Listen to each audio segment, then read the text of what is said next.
Yep. Good. Thank you for everybody. Thank you to my friend Nock. Thank you for your note. Thank you, Faye and Jackie. Thank you, everybody that's been waiting for me to come back. I probably wouldn't have come back if it weren't for my wonderful wife saying, this is just devils. Just, you got to overcome them, because I really don't want to do this tonight. I still feel very, very weird from everything I've been through medically in the last couple of weeks. I've been through, at any rate. I'm going to read this lecture tonight. I'm not going to focus on anything else. Don't worry, I'm not going to die in front of you. I won't get into any of my personal medical stuff or anything that I've gone through the last 2-3 weeks until next week. It's a more appropriate time for me to calm down a little bit more. But Okay. going back to where we were last week, all right? So we're going to start on page 51, second column, where we start to read the Gosho over again. Okay, so this first part, repaying a debt of gratitude, is just the title. You got it? Yes. On page 51. He says, I have not heard from either of you, the priests Jokenbo and Gijobo, since that time, but I was very pleased to learn that you had permitted my messenger to read at Kasamagori the 2 documents I wrote in the Kenji era on repaying debts of gratitude, is the Gosho, and its cover letter, both dated 1276, in memory of the late sage Dozenbo. So notice, what did he just say there? What did you just qualify in just even, did that get by you? What did you just call Dozenbo? Called Dozenbo. The late sage. He called him a sage. Okay? All right, so he called him a sage. And why does he call him a sage? Since we know, I'm not going to, before we get into this, you need to understand what is the basic premise of this writing. Is really to always perceive the truth of your life, that the things that lead you to the Gohonzon, whether they were obviously related or not, are to always be cherished, honored, respected, and appreciated. Do you follow what I'm saying? Okay. That's really the whole thing, is that there's nothing coincidental in the whole freaking universe, frankly. It seems like coincidence, but it isn't. So even if someone who was not completely appropriate, as I may not be, is the one that encourages you to chant Nam Myoho Renge Kyo, that person hasn't done anything to hurt you. That person has done something to help you. So he's saying, the late sage Dozenbo. Continuing on page 51. Flowering and Bearing Grain was written in April 1278 and addressed to Jokenbo and Gijobo, fellow student priests and seniors of the Daishonin at Seichoji Temple in Awa Province, where he entered the priesthood as a child. 2 years earlier, in 1276, Nichiren's teacher at Seichoji, Dozenbo, had passed away. Learning of this while living on Mount Minobu, Nichiren composed the treatise on repaying debts of gratitude, in which he fondly recalled his late teacher and expressed his wish to repay his debt of gratitude to him. To the treatise, he attached a cover letter addressed to Jokenbo, which he had one of his followers deliver to the latter at Seichoji. In the cover letter,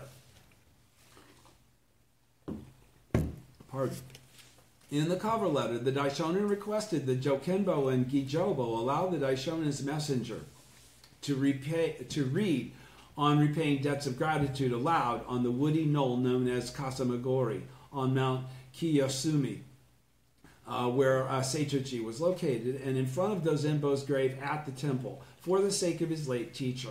In the letter, Flowering and Bearing Grain, the Daishonin voices his joy that this request has been granted. Continuing on page 52, first column. Jokenbo and Gijobo protected the Daishonin from peril. Let us review Nichiren's connection with Seichoji, as well as his relationships with his teacher Dozenbo and his 2 seniors, Jokenbo and Gijobo. Nichiren entered Seichoji at age 12 and began studying Buddhism under the tutelage of Dozenbo, a senior priest at the temple. Seichoji was a relatively large temple complex with numerous priests' dwellings or lodging temples. Dozenbo seems to have been the head priest of one of its lodging temples. When Nichiren entered the temple as a boy, Jokenbo and Gijobo were fellow student priests, somewhat his senior, who were close to him and helped him in his studies.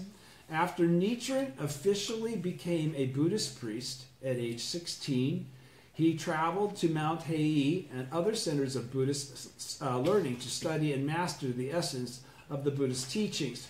He reached the conclusion that the Lotus Sutra is the highest of all the Buddha's teachings, and he decided that his mission in life would be to propagate the essence of the Lotus Sutra, Nam-myoho Renge-kyo, the ultimate law for the enlightenment of all people.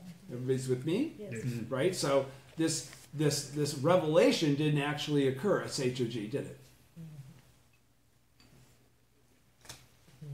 No.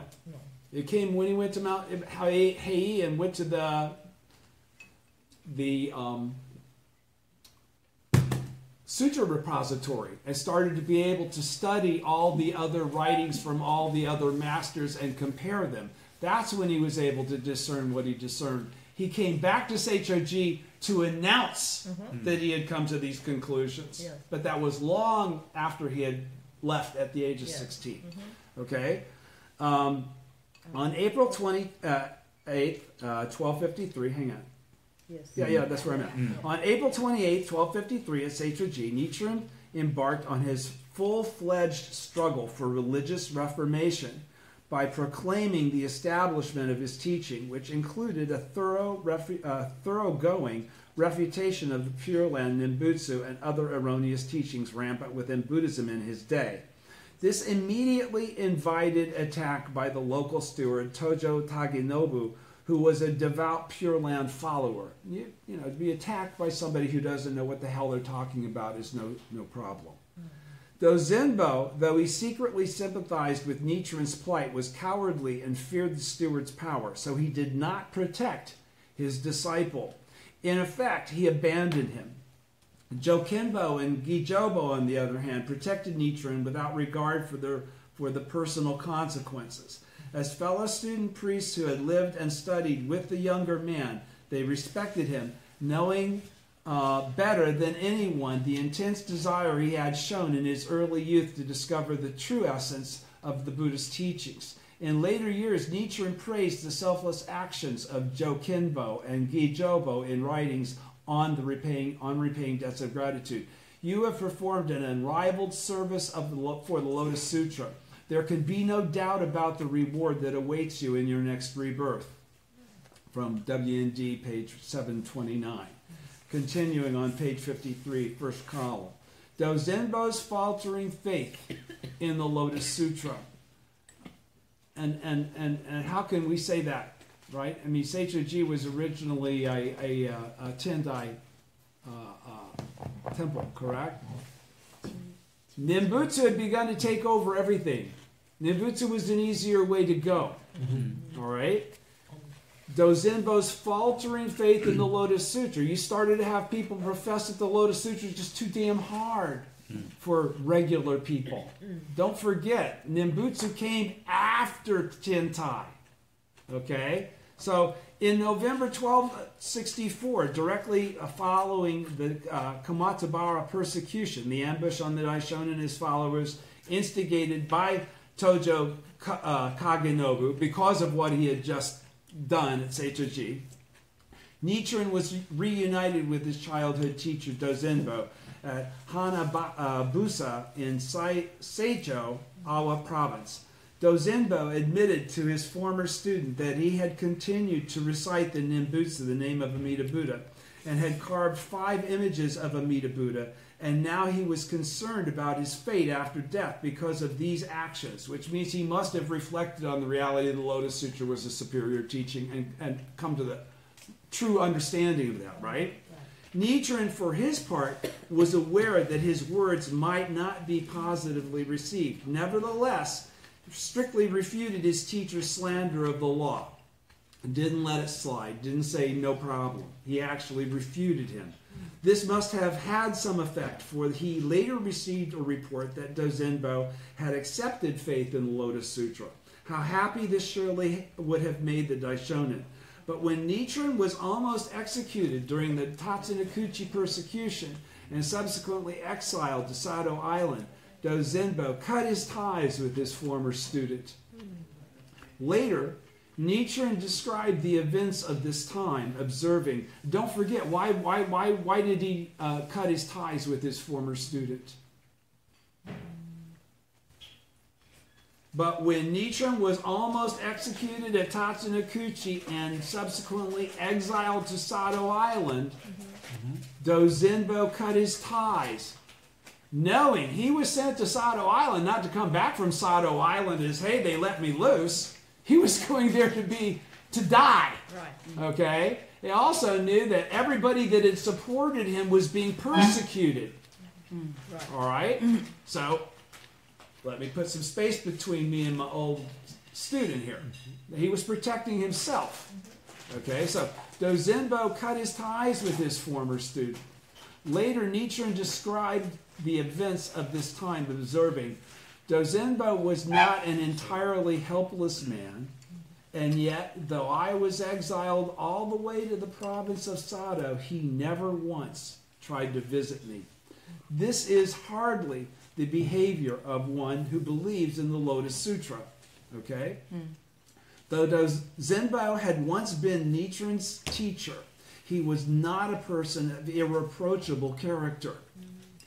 Nevertheless, when the Daishonin learned that Dozenbo had passed away, he wrote, when I heard the news of his death, I felt as though whether I had to walk through fire or wade through water, I must rush to his grave, pound on it, and recite a volume of the Lotus Sutra for his sake. His wish was realized, as noted earlier, when one of the Daishonin's followers read, on repaying debts of gratitude before Dozenbo's grave. In these words, we can sense Nichiren's deep concern and appreciation for his teacher. While he had rebuked Dozenbo for failing to maintain steadfast faith in the Lotus Sutra, his foremost wish had always been to lead his teacher to enlightenment in order to repay his debt of gratitude to him. The opening lines of flowering and bearing grain show the Daishonin's great and all-encompassing compassion for the late Dozenbo. Continue on page 54. Gratitude, the basis of honorable behavior as a human being. So what did that just say?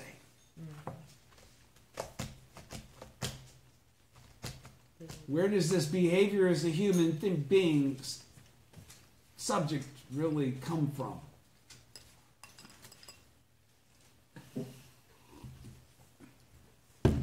The Daishonin's declaration that, the heart of the Lotus Sutra is found in the Never Disparaging chapter. And what does the Never Disparaging chapter represent? Shakyamuni's behavior as a human being. That's what is reflected in us, in our Buddhahood as well. The highest state of being a human being. So gratitude, the basis of honorable behavior as a human being, what would that say to you then? You become appreciative? Gratitude isn't a part of it, it's all of it. Gratitude is faith. Gratitude is the whole deal. Okay? Understand that that's exactly how this teaching... Why did Shakyamuni become Shakyamuni Buddha? He was seeking a way to make all people equal to himself. Okay, it was his gratitude to other human beings, wanting to release them from the suffering that they were experiencing. The same thing for all Buddhas. This is the motivation. All right? Gratitude. It's the gratitude of being able to be the Buddha. It's the gratitude of being able to perceive the truth and feel it in your life and see it in your life. Do you follow what I'm saying? Okay, gratitude, the basis. The basis. So that means it's what creates honorable behavior as a human being. All right? That's a very important title. If a tree, continuing with the Gosho, if a tree is deeply rooted, its branches and leaves will never wither. If the spring is inexhaustible, the stream will never run dry. Without wood, a fire will burn out. Without earth, plants will not grow. I, Nichiren, am indebted solely to my late teacher Dozenbo for my having become the votary of the Lotus Sutra and for my being widely talked about now in both a good and a bad sense. Nichiren is like the plant and my teacher, the earth. In this section, Nichiren expresses his deep gratitude and appreciation as a disciple for his teacher. The foundation for gratitude and appreciation is a recognition of who helped make us the person we are today, what causes and conditions led up to our present circumstances. Okay? Grasp what he just said there. The foundation for gratitude and appreciation is the recognition. Now, but to have the recognition, the correct recognition requires wisdom. So wisdom would really be a better word to use than recognition. Mm-hmm. Although it is recognition, it's really an expression of very deep wisdom to perceive life in this manner. Mm-hmm. The foundation for gratitude and appreciation, or the reflection of wisdom, is a recognition of who helped make us the person we are today. The good people and the bad people. Because why were the bad people there? Why were the good people there? Because of us. That's our karma. That's why we met those good people. Why were the bad people there? Because of us. That's our karma. That's why they were there. Okay? So we can't attach a value to them that we separate from ourselves. Right? They are a reflection of us. They are a reflection of the path, our mission. Okay? So, the foundation for gratitude and appreciation is a recognition of who helped make us the person we are today, what causes and conditions led up to our present circumstances, the foundation for gratitude and appreciation is a recognition of who helped make us the person we are today, what causes and conditions led up to our present circumstances. Acknowledging and acting upon this gratitude is the basis of honorable behavior as a human being. So what did that just say? Acknowledging and acting upon this gratitude is the basis of honorable behavior as a human being. So, become a Buddha is honorable. Exactly. The only way. We have to become a teacher. The only way we can repay the debt of gratitude we owe to our teacher is to become a teacher. All right? The foundation for gratitude and appreciation is a recognition of who helped make us the person we are today, what causes and conditions led up to our present circumstances. All of them. The good and the bad. They're all you. Acknowledging and acting upon this gratitude is the basis of honorable behavior as a human being. From that perspective, Nichiren's similes, expressing his tremendous gratitude for an acknowledgement of the teacher who had educated and fostered him, are very moving indeed. If a tree is deeply rooted, its branches and leaves will never wither. If the spring is inexhaustible, the stream will never run dry. Without wood, a fire will burn out. Without earth, plants will not grow. Here, I would like to focus on the word grow, President Ikeda says. Because the growth of the disciple is one of the most important elements of the mentor-disciple relationship.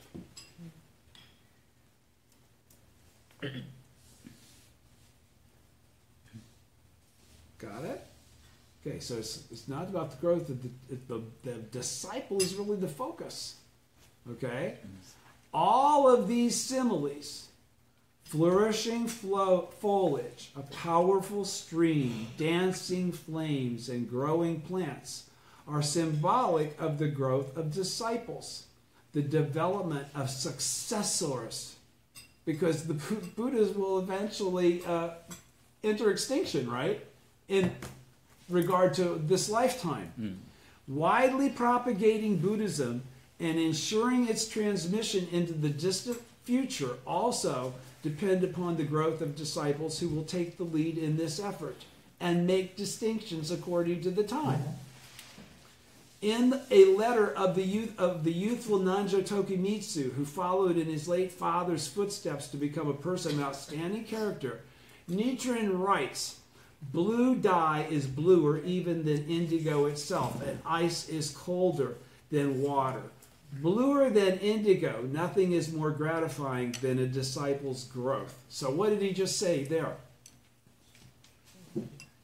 Did you catch what he's qualifying? Yeah, we know what he was talking about with Nanjo Tokimitsu. He was saying, like, the more troubles you go through, the more times you embrace the Lotus Sutra to overcome difficulties, the more your faith will grow, the more you'll be able to perceive the truth of the teaching. But when he's talking about this quote for him, as Daisaku Ikeda, bluer than indigo, nothing is more gratifying than a disciple's growth. You also are like Nanjo Tokimitsu. Your indigo color is bluer and bluer and bluer the more trials and tribulations you face and conquer. And conquer is the key word. Because you will face them and they won't get easier. They'll get more difficult. Okay? So they're there to try and see if you really have what it takes. You have to overcome them. You have to be prepared for them. You have to be bluer and bluer and bluer. There is no blue that's blue enough. That's what I'm trying to say. There is no blue that's blue enough. Do you understand? Okay, so bluer than indigo. How do you get freaking bluer than indigo? I mean, indigo's already pretty blue. Bluer than indigo, nothing is more gratifying than a disciple's growth. Seeing people actualize what you've already experienced and understand to be the truth that was passed to you by someone, nothing can make you happier than to see that work for other people too. And to see that person grow as a human being and become somebody capable of answering other people's questions and encouraging them and being victorious in their struggles and being a living example, being a living Buddha. Okay? That's what President Ikeda is speaking of. He's speaking of his personal experience. Nothing is more gratifying than seeing a disciple's growth. For Nichiren, continuing on page 54, second column, his growth as a genuine disciple constituted his becoming the votary of the Lotus Sutra in the latter day of the law. The votary of the Lotus Sutra, of course, is dedicated to propagating the sutra in the defiled age of the latter day of the law, just as the Buddha teaches, and to leading people to enlightenment on the Buddha's behalf, undeterred by any hardships or obstacles. Inquiring into the process by which he himself learned the truth of Buddhism and became the votary of the Lotus Sutra, dig this, now, this is an important paragraph. Inquiring into the process by which he himself learned the truth of Buddhism and became the votary of the Lotus Sutra, Nichiren came to the conclusion that his relationship with Dozenbo, his teacher, was a critical factor. Okay, so this growth of perception of wisdom and correct understanding occurred from the experiences of his own life, just as yours will. Just as all of ours do. Okay? Going on to the top of page 55, first column. The disciple is the plant, the teacher is the earth. He then writes that he is widely talked about now in both a good and bad sense. This is a very important thing to buy into, to understand. There's nothing wrong with having people say bad things about you. He then writes that he is widely talked about now in both a good and bad sense. The name Nichiren had gained renown, but mostly as the object of criticism and abuse. Although he was a priest of unimpeachable integrity, he was the target of baseless slanders. Sound familiar? As he notes in another writing, I am known throughout the country as a monk who transgresses the code of conduct, and my bad reputation has spread throughout the realm. In the Lotus Sutra, we find such passages as, since hatred and jealousy toward this sutra abound even when the thus come one is in the world, how much more will this be so after his passing? And there will be many ignorant people who will curse and speak ill of us. Consequently, the insults and abuse directed against Nichiren were proof that he was the devotee of the Lotus Sutra, practicing in accord with the Buddhist teachings. Being spoken ill of, brother, what does this one say? This says, being spoken ill of is in fact a badge of honor for a champion of truth and justice. Thank you, Deb. Being spoken ill of is in fact a badge of honor for a champion of truth and justice. In that sense, Nichiren could widely propagate the correct teaching throughout Japan, enabling people to either readily embrace faith in the mystic law or form a reverse relationship with it by rejecting or opposing it. This was another reason why he was grateful to his teacher Dozenbo. When the Daishonin examined the foundation upon which he stood, he saw that ultimately everything was due to his teacher, and that he was immensely indebted to him. He wrote, Nichiren is like the plant and my teacher the earth. How profound and magnanimous is the spirit of gratitude in Buddhism? It's a question for you to ponder. Let us reflect again on the words of appreciation that Mr. Toda addressed to his late mentor, founding Soka Gakkai President Tsunetsuburo Makaguchi, who died in prison for his opposition to the demands of the wartime Japanese militarist authorities. He writes, in your vast, this is President Toda writing of President Makaguchi. He says, in your vast and boundless compassion, you let me accompany you even to prison. As a result, because I was in prison, because I was with you for years, we were hanging out, drinking, having a good time, starting the Soka Gakkai. I was getting benefits. My business was growing. Everything was great. Okay? Yes. Don't forget, that's what had preceded all this shit hitting the fan. He's saying, but I had not attained Buddhahood. I did not perceive the truth of what you were trying to teach us all, is what he's saying. He's saying, okay. He says, in your vast and boundless compassion, he's saying to President Makaguchi, you let me accompany you even to prison. As a result, I could read with my entire being the passage from the Lotus Sutra. Those persons who had heard the law dwelled here and there in various Buddha lands, constantly reborn in company with their teachers. The benefit of this was coming to know my former existence as a bodhisattva of the earth.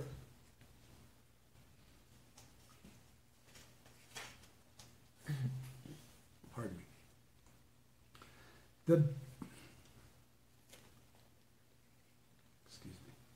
The benefit of this was coming to know my former existence as a bodhisattva of the earth and to absorb with my very life even a small degree of the sutra's meaning. Could there be any greater happiness than this? And so, as I have explained to you, very early on in my practice, I got lectures on the sutra by Josei Toda. And from the very beginning, that's when the dude said, you're a bodhisattva of the earth. And I'm going like, oh, I must be a bodhisattva of the earth. So here, President Toda is qualifying how he was able to come to that conclusion, which he later put in a freaking book, which a kid in California read at 19, and it stayed in his life forever. Okay? So I learned this from President Toda, even though I've never met President Toda. Mm. That's the power of each of our lives. Okay? As the Buddha. All right? So he's saying, could there be any greater happiness than this? No. Because once you understand you're Bodhisattva of the earth, that's the only way you realize you're Buddha. Okay? So, gratitude. Which is why I always constantly talk about Mr. Matsuoka.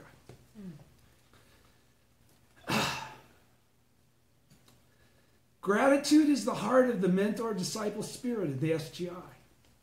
As for myself, I would not be the person I am today if I had not met Mr. Toda at a discussion meeting in Tokyo's Uda Ward in the summer of 1947 when I was 19 and decided to become his disciple. Without learning the essential teachings of Buddhism from him, I would have never known a life dedicated to working for peace and happiness of humanity together with honorable fellow members around the globe. Dr. Zhang Kaiyan, the Chinese historian and former president of China's Huazhong Normal University, told me that one of his most cherished mottos is "keep the fire burning," which is passing on the baton. All right, it's the essence of the truth. Keep the fire burning. He explained that this was a call to students to inherit the virtues of their teachers and to accomplish what their teachers were unable to achieve or complete in their lifetime. He also went on to say in the Sokakai, the transmission of the firm commitment to peace from President Makaguchi to President Toda, and then from President Toda to you, President Ikeda, is a superb example of keeping the fire burning. I am certain that the bright flame of the commitment to peace will now be passed from you, President Ikeda, and faithfully carried on by your youthful successors. Youth represent hope. Even though the firewood may be lit, unless the flames are protected, shielded from wind and rain, and diligently watched over, with new firewood added to them, they will not endure or be able to be passed on. Let me say that again. Do you understand what he said there? He says, youth represent hope. Even though the firewood may be lit, unless the flames are protected, shielded from wind and rain, and diligently watched over, with new firewood added to them, they will not endure or be able to be passed on. That's why we're doing what we're doing right now. Buddhism teaches how disciples can inherit the spiritual flame from their teachers, no matter who that teacher is. Buddhism isn't Buddhism without the spirit of gratitude for one's teachers. The top of page 56, second column. The disciple's benefit returns to the teacher. So if you want to repay your teacher, just become the Buddha. The bodhisattvas of the earth have 4 leaders. This is going back to the Gosho again.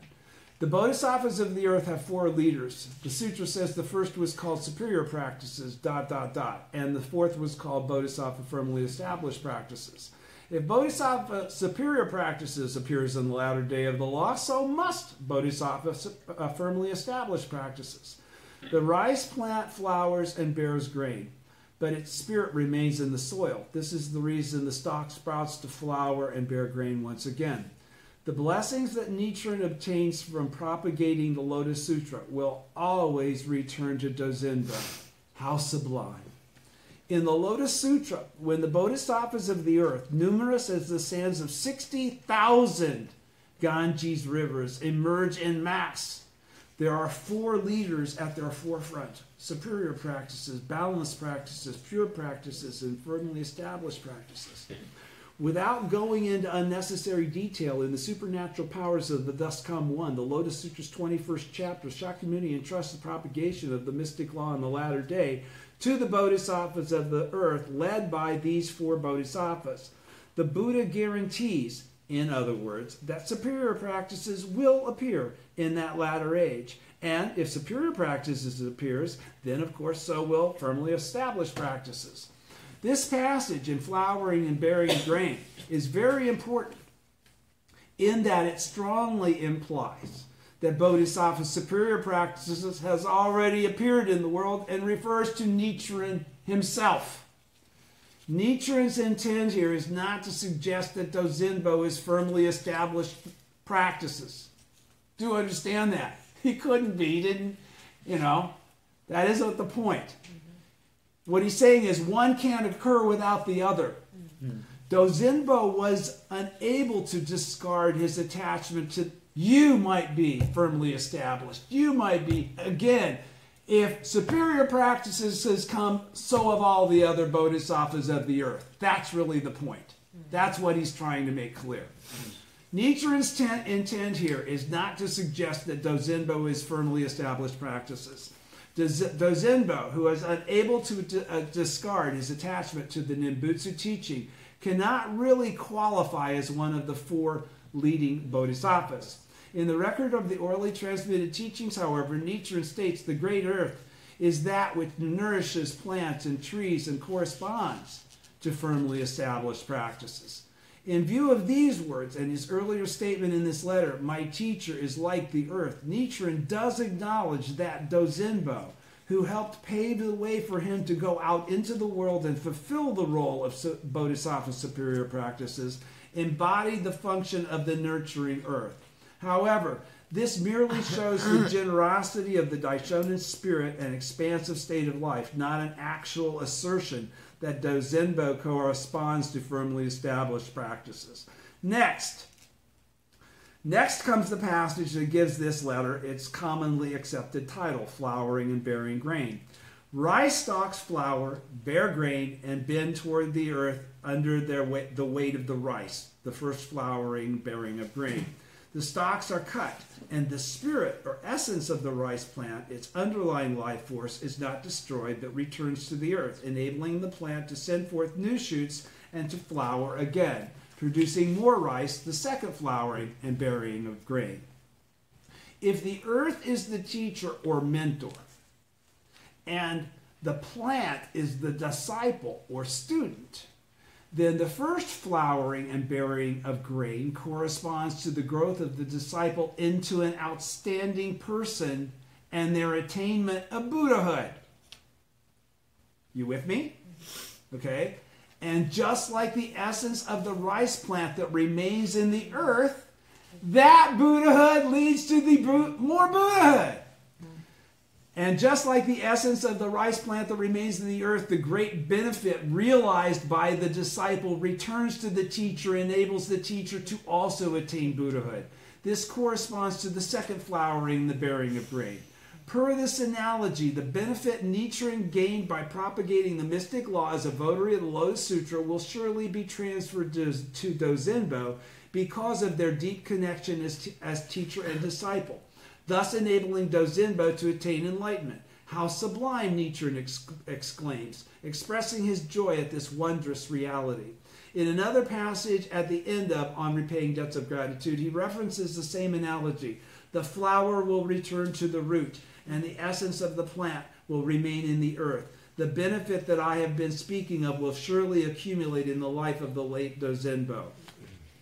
The enormous benefit Nichiren attained by establishing the transformative teaching of the mystic law for the eternal happiness of all humanity will accumulate without fail in the life of Dozenbo. There could be no better way of repaying his gratitude to his late teacher than this.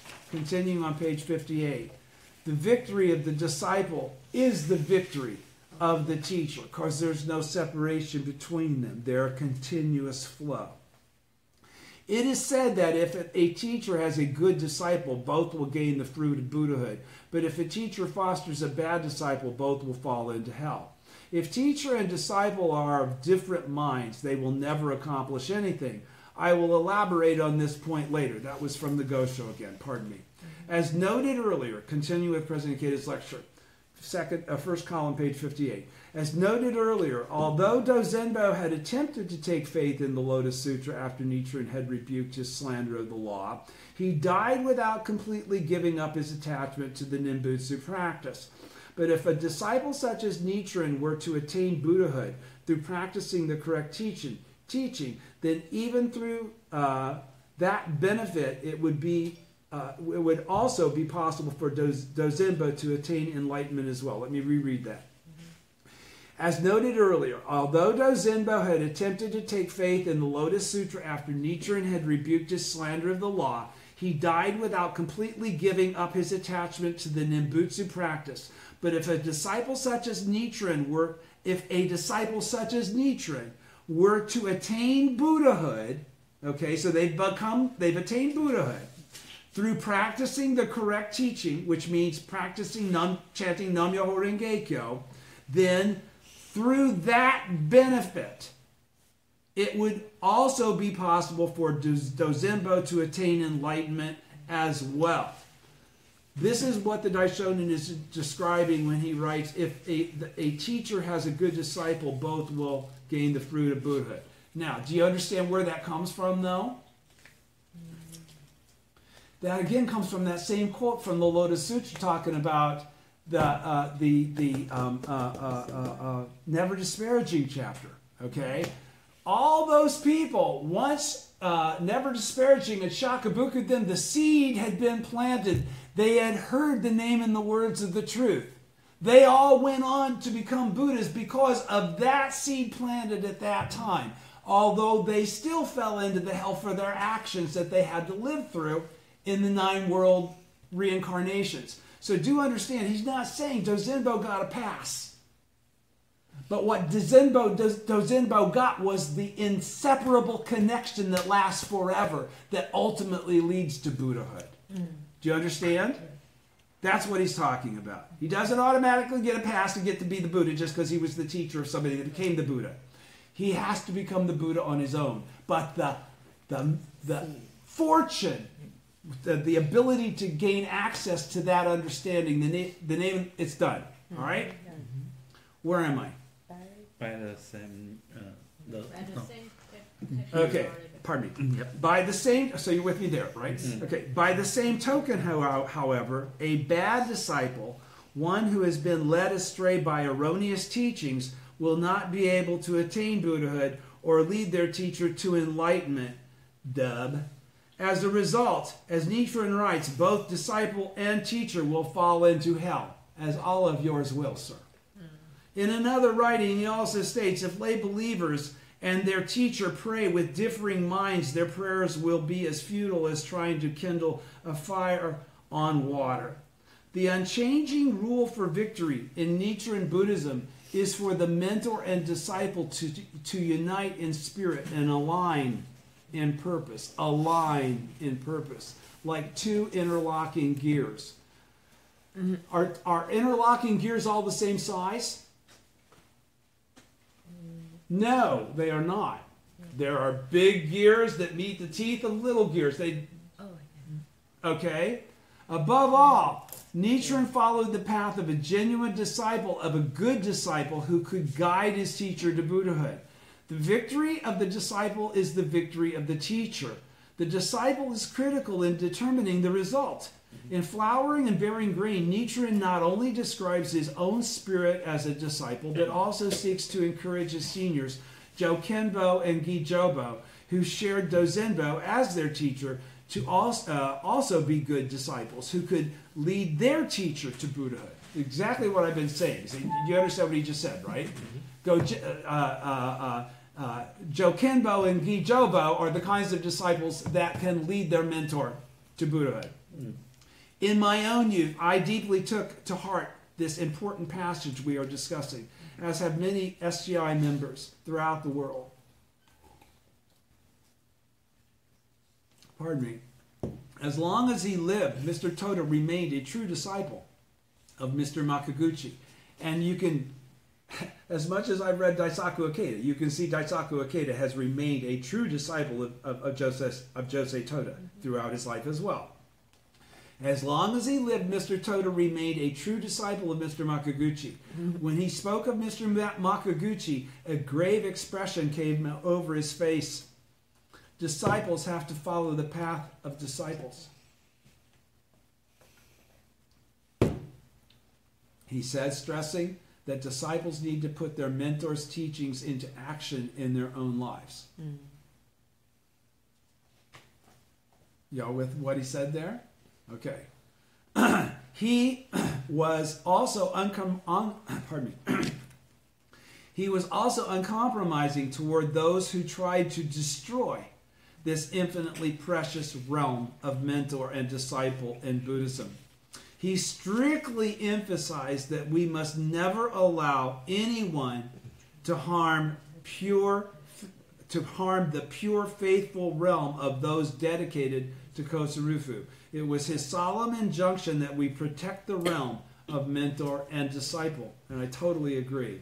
The mentor-disciple relationship is the core foundation of Nichiren Buddhism. Don't forget, the original mentor is Nichiren.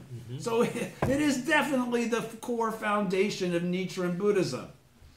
This is because the profound, powerful, and beautiful life-to-life interaction that takes place within the mentor-disciple relationship enables the disciples to break free from our attachment to our small, lesser self and realize a state of life based on our boundless, greater self. To care about Kosarufu rather than just getting benefits. Right. Continue on page 59.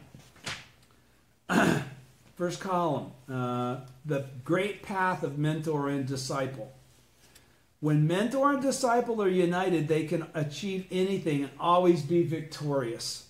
The path of mentor and disciple is the great path for absolute victory. The Buddha is a teacher who has realized a profound inner transformation. In the Lotus Sutra, he says, at the start, I took a vow, hoping to make all persons equal to me without any distinctions between us.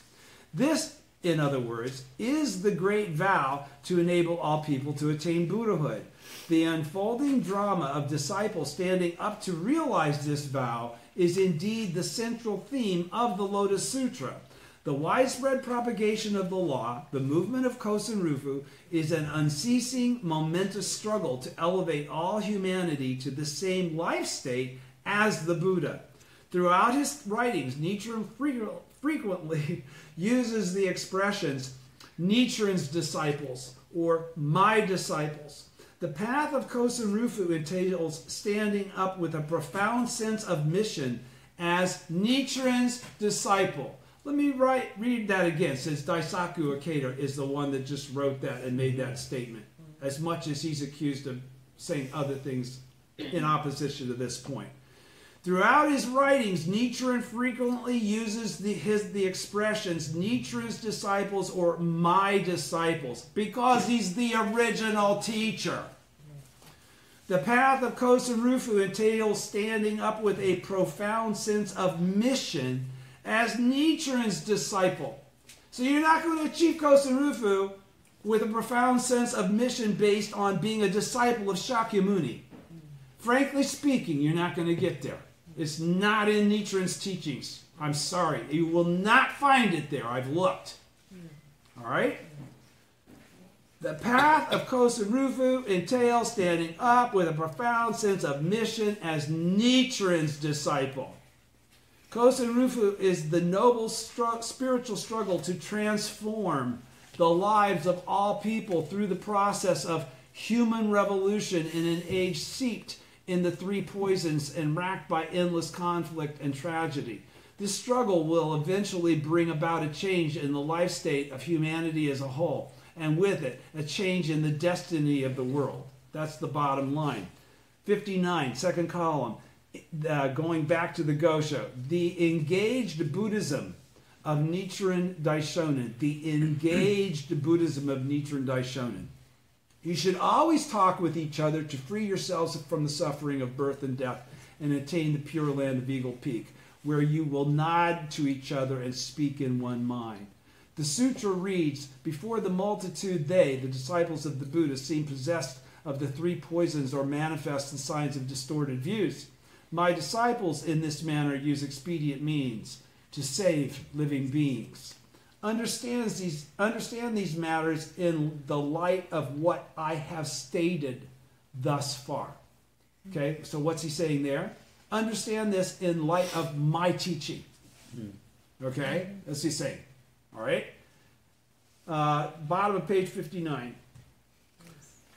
Residing as Seichoji where the Nimbutsu practice flourished, Jokenbo and Gijobo upheld faith in the Lotus Sutra as Nichiren taught.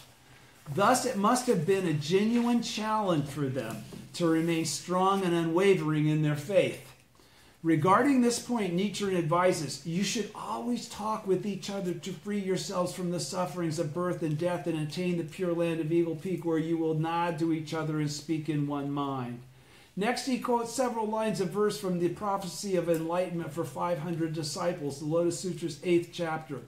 Before the multitude, they, the disciples of the Buddha, seem possessed of the three poisons, or manifest the signs of distorted views. My disciples in this manner use expedient means to save living beings. Shakyamuni speaks these words after he predicts the future enlightenment of the voice hearer Purna, one of his 10 major disciples, known as the foremost in preaching the law. Purna had gone out among the crowds and preached with skillful words and persuasive arguments. In another Buddhist scripture, he is described as declaring before Shakyamuni his firm intent to teach the law to others without begrudging his life, undaunted by verbal abuse or physical attacks. In the Prophecy of Enlightenment chapter, it is also explained that Purna's actions to propagate the law took place not just in the present, in numerous past existences as a disciple of other Buddhists too.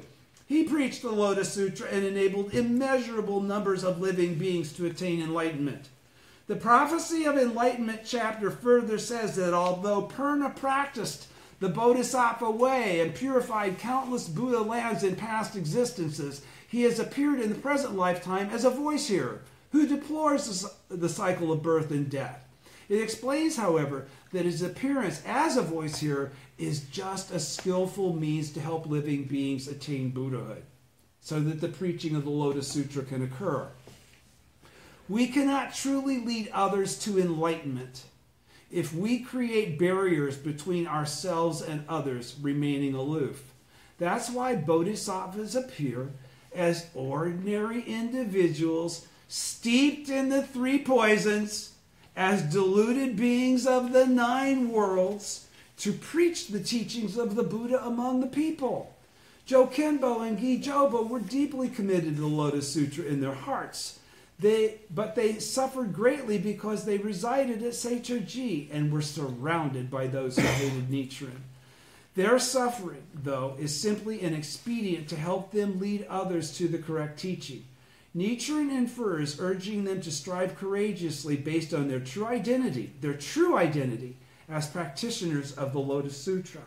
We, SGI members, live in an evil age defiled by the 5 impurities. We practice Nichiren Buddhism in the real world, rife with numerous difficulties and great suffering. We are assailed by the sufferings of birth, aging, sickness, and death, and of our own personal problems and challenges. Though we uphold faith in the mystic law and have the supremely powerful life state of Buddhahood, none of us is free from problems or sufferings. We are ordinary mortal beings, and this has a profound significance. The Soka Gakkai was attacked as a gathering of the poor and the sick because we carried out our propagation efforts among suffering people. We shared and empathized with their pain, their problems, and their worries. Many of our members have risen up from the depths of various kinds of suffering, illness, family, poverty, illness, poverty, family conflict, and so forth, and awakened to their missions, profoundly and confidently revitalizing their lives. Mr. Toda often said to members who were suffering, outwardly, we might look like Bodhisattva poverty or Bodhisattva sickness, but that is merely a role we're playing in the drama of life. We are in fact bona fide Bodhisattvas of the earth. Since life is a grand drama, we should thoroughly enjoy playing the role we have undertaken and demonstrate the greatness of the mystic law. This is our pride as Bodhisattvas of the earth. Our personal suffering enables us to understand the sufferings of others and to empathize with them. Genuine practitioners of the Lotus Sutra tirelessly engage in the noble effort of propagating the mystic law out among the people. Being of the people, they stand up courageously in the great sea of humanity and move forward to realize happiness for all. March 16th, a day when disciples stand up. We're done here. Page 61, second column.